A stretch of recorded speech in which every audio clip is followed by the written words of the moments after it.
Shalom, salam berkat dari kami untuk pendengar sekalian. Saat ini pendengar akan diberkati dengan program Hari Ini Harinya Tuhan bagian yang ke-8.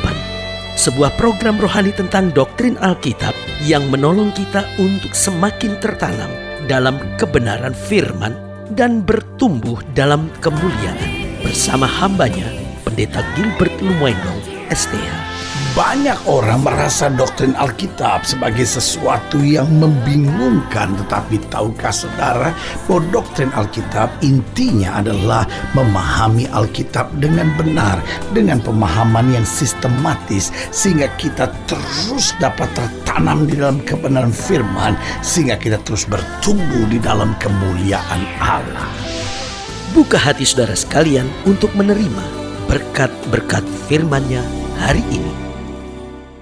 Dunia di mana kita hidup hari ini adalah lembah air mata, sehingga yang namanya air mata itu sebenarnya sangat biasa sekali. Jangan pernah takut, jangan pernah khawatir kalau tiba-tiba air mata mengalir.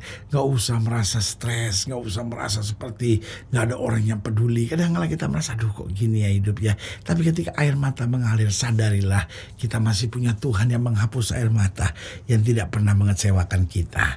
Hanya memang kalau kita bicara air mata, ada beberapa jenis air mata. Yang pertama, air mata yang sangat terkenal, yang biasa kita suka dengar, air mata buaya, ya kan? Artinya menangis tanpa makna, menangis, tetapi sebetulnya tujuannya hanya untuk memperdaya. Ini yang disebut air mata buaya. Biasanya ini dalam urusan bercinta, ya kan? Ini juga biasanya dalam urusan bisnis, ada gitu ya kan? Wah, minjem duit, air mata buaya keluar, ya kan? Nah, lalu yang kedua, air mata kepalsuan. Jadi air mata yang tumpah, tetapi tanpa perubahan hidup yang terjadi. Dia menangis ketika dengar firman, dia menangis, tapi menangis biasa saja gitu, hanya karena oh iyalah betul ya Tuhan mengasihi saya, tapi nggak ada perubahan. Nah, ini saya sebut air mata kepalsuan. Yang ketiga adalah air mata kebodohan. Sedikit-sedikit nangis, sedikit-sedikit nangis. Ini saya sebut air mata kebodohan. Untuk apa kita menangis? Menangis membuat kita hanya kecewa, menangis hanya membuat kita lemah, menangis seringkali hanya membuat kita membenarkan diri, sehingga akhirnya saya sebut air mata ini bernama air mata kebodohan. Tetapi ada lagi air mata selanjutnya, yaitu saya beri nama air mata kelemahan. Memang begitu, sehingga kayaknya kok ada persoalan begini, aduh udah gak kuat Tuhan, lalu dilanjutkan dengan Tuhan saya mati saja deh. Saudara yang kasih dalam Tuhan, air mata ini kan air mata kelemahan namanya. Kenapa kita harus seperti orang kecewa dan putus asa begitu? Memangnya Tuhan gak bisa tolong kita lagi? Yang kelima baru saya pelajari, ada air mata yang bernama air mata ketulusan dan kebenaran. Dia menangis mungkin karena dia ada di masa-masa yang sukar, tapi dia tidak menangis putus asa. Dalam air matanya dia tahu ada Tuhan pembelanya. Itu sebabnya Daud berkata, air mataku kau tampung dalam kirbatmu. Ini yang saya sebut air mata ketulusan. Di tengah air matanya mengalir, dia tahu ada pembelaan. Di tengah air matanya mengalir, dia tahu dia harus berubah. Di tengah air matanya mengalir, dia tahu ada waktu yang tepat di mana Allah turun menyatakan kemuliaannya dengan luar biasa. Haleluya. Selamat datang dalam program kita hari ini, Harinya Tuhan. Sebuah program rohani yang kembali mengingatkan kepada kita betapa pentingnya kita menjadikan firman Tuhan sebagai dasar keseharian hidup kita. Karena selama kita jadikan firman Tuhan sebagai dasar keseharian hidup kita, langkah-langkah ke depan kita penuh dengan kepastian, kemenangan, berkat, mujizat, dan perkara-perkara besar. Haleluya. Kita sedang membahas tentang kuasa air mata. Sebagian kita berkata, masa air mata ada kuasa? Justru banyak orang dengan bangga dapat berkata, seumur hidup saya tidak pernah menangis. Wah, itu sombong sekali. Padahal waktu lahir pasti nangis. Kalau tidak nangis dipukul pantatnya sama dokter, ya kan? Karena air mata itu sebetulnya bagus. Tanpa kita sadari, air mata sebenarnya bukan tanda kelemahan. Bisa jadi tanda kelemahan, tetapi tidak selamanya merupakan tanda kelemahan. Tanpa kita sadari, di saat-saat yang tepat, air mata juga punya kuasa yang luar biasa. Itu sebabnya hari ini kita mau sama-sama belajar dalam pembahasan tentang kuasa air mata. Kita mau sama-sama belajar dari 2 Raja-Raja pasal 20. 2 Raja-Raja pasal 20, ayatnya yang pertama sampai ayatnya yang ke-11. 2 Raja-Raja pasal 20, ayat pertama sampai 11, demikian firman Tuhan. Di bawah judul perikop, Hizkia sakit dan disembuhkan. Pada hari-hari itu Hizkia jatuh sakit dan hampir mati. Lalu datanglah Nabi Yesaya bin Amos dan berkata kepadanya, beginilah firman Tuhan, sampaikan pesan terakhir kepada keluargamu, sebab engkau akan mati dan tidak akan sembuh lagi. Waduh, saudaraku yang dikasih dalam Tuhan, bagaimana kalau saudara sakit dan dengar kalimat ini? Pasti kecewa, pasti lemah, pasti down, pasti seperti nggak ada harapan. Tetapi lihat ayat yang kedua, lalu Hizkia memalingkan mukanya ke arah dinding dan ia berdoa kepada Tuhan, Tuhan, ingatlah kiranya bahwa aku telah hidup di hadapanmu dengan setia dan dengan tulus hati, dan bahwa aku telah melakukan apa yang baik di matamu. Kemudian, perhatikan baik, menangislah Hizkia dengan sangat. Oh, dia menangis. Saudaraku yang kasih dalam Tuhan, saya ingat Alkitab juga bicara tentang seorang ibu yang menangis untuk meminta anak dalam kandungannya, yaitu Hana. Dan Tuhan juga memperhatikan air matanya. Kita lihat selanjutnya ayat yang keempat. Tetapi Yesaya belum lagi keluar dari pelataran tengah, tiba-tiba datanglah firman Tuhan kepadanya, baliklah dan katakanlah kepada Hizkia raja umatku, beginilah firman Tuhan Allah Daud bapa leluhurmu, telah aku dengar doamu dan telah aku lihat air matamu. Sesungguhnya aku akan menyembuhkan kau pada hari yang ketiga. Engkau akan pergi ke rumah Tuhan. Aku akan memperpanjang hidupmu 15 tahun lagi, dan aku akan melepaskan engkau dan kota ini dari tangan Raja Asyur. Aku akan memagari kota ini oleh karena aku dan oleh karena Daud hambaku. Kemudian berkatalah Yesaya, ambillah sebuah kue arah. Lalu orang mengambilnya dan ditaruh kepada bara itu, maka sembuhlah ia. Sebelum itu Hizkia telah berkata kepada Yesaya, apakah yang akan menjadi tanda bahwa Tuhan akan menyembuhkan aku dan bahwa aku akan pergi ke rumah Tuhan pada hari yang ketiga? Yesaya menjawab, inilah yang akan menjadi tanda bagimu dari Tuhan, bahwa Tuhan akan melakukan apa yang telah dijanjikannya. Akan majukah bayang-bayang itu 10 tapak atau akan mundur 10 tapak? Hizkia berkata, itu perkara ringan bagi bayang-bayang itu untuk memanjang 10 tapak. Sebaliknya biarlah bayang-bayang itu mundur ke belakang 10 tapak. Lalu berserulah Nabi Yesaya kepada Tuhan, maka dibuatnyalah bayang-bayang itu mundur ke belakang 10 tapak, yang sudah dijalani bayang-bayang itu pada petunjuk matahari buatan Ahaz. Saudaraku yang kekasih dalam Tuhan, maka menangislah Hizkia dengan sangat. Saudaraku yang kasih dalam Tuhan, air mata dalam doa memiliki kuasa yang besar. Makanya selalu saya bilang, kalau sudah mau menangis, janganlah menangis di depan orang. Kalau sudah mau tertawa, tertawalah di depan siapapun. Tetapi ketika engkau menangis, masuk kamar, kunci pintu, menangislah di hadapan Tuhan. Karena menangis di hadapan manusia hanya menjadi bahan tertawaan orang.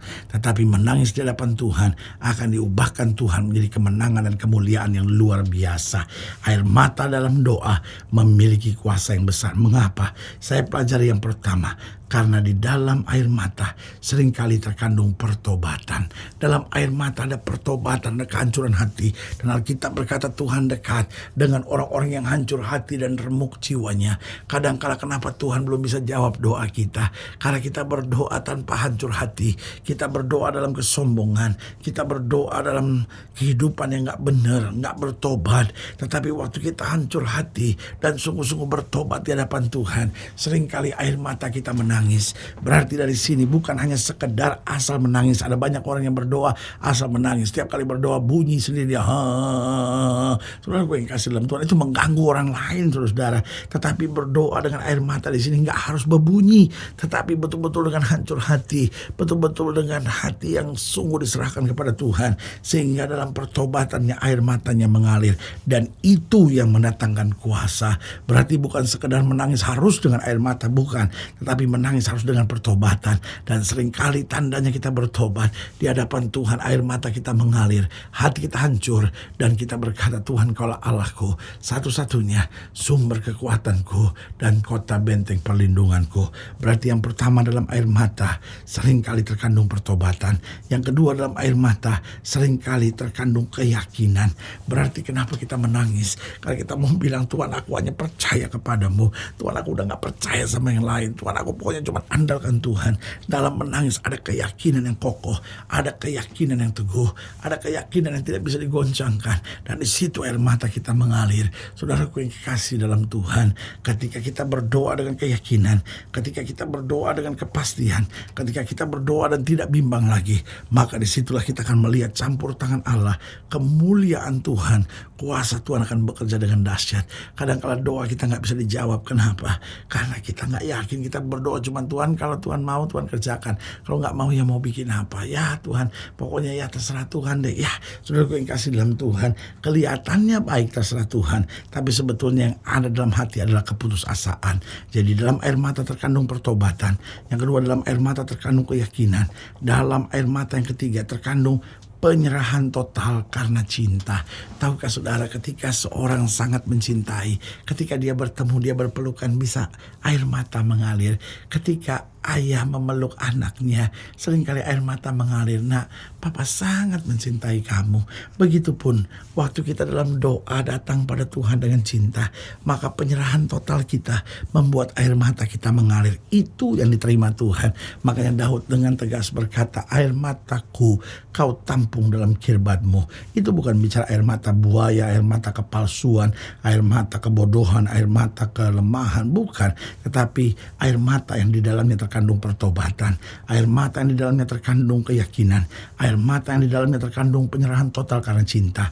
Dan yang keempat, di dalam air mata terkandung kesiapan untuk menghadapi apa saja. Saudaraku yang kekasih dalam Tuhan, ketika seorang menangis dan berkata, mulai hari ini apa saja akan saya hadapi, air matanya mengalir. Saudaraku yang kasih dalam Tuhan, ketika kita tahu bahwa Tuhan tidak pernah meninggalkan dan mengecewakan kita, berarti dalam doa air mata kita mengalir.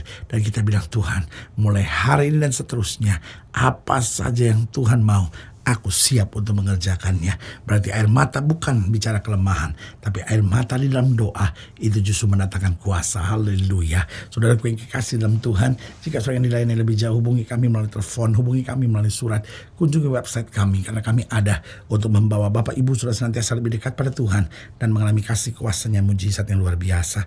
Secara khusus melalui program ini juga saya mau berdoa buat setiap saudara yang sakit, setiap saudara yang berbeban berat, karena saya percaya bahwa bagi Allah tidak ada perkara yang mustahil. Nah, saudara yang didoakan secara khusus, boleh taruh tangan kanan saudara di dada dan kita akan berdoa. Mari kita berdoa.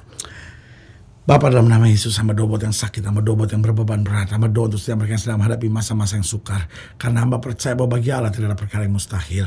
Bapa, hamba berdoa di dalam nama Yesus, Tuhan jamah, yang sakit Tuhan sembuhkan, yang lemah Tuhan kuatkan, yang susah Tuhan hiburkan, yang jatuh Tuhan angkat, sehingga hari-hari yang penuh kemenangan boleh berlaku. Secara khusus hamba berdoa di dalam nama Yesus, Tuhan jamah setiap mereka yang secara khusus taruh tangan kanannya di dada karena rindu untuk lebih dekat lagi dengan Tuhan. Hamba berdoa di dalam nama Yesus, Tuhan jamah sehingga hidup kami dekat sama Tuhan dan boleh mengalami kasih karunia, anugerah kuasa yang sempurna. Di dalam nama Yesus kami berdoa. Haleluya. Amin, amin, amin, haleluya.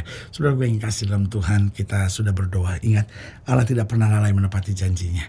Ini saatnya buat kita tuh bangkit bersemangat, bersuka cita dalam menghadapi segala perkara.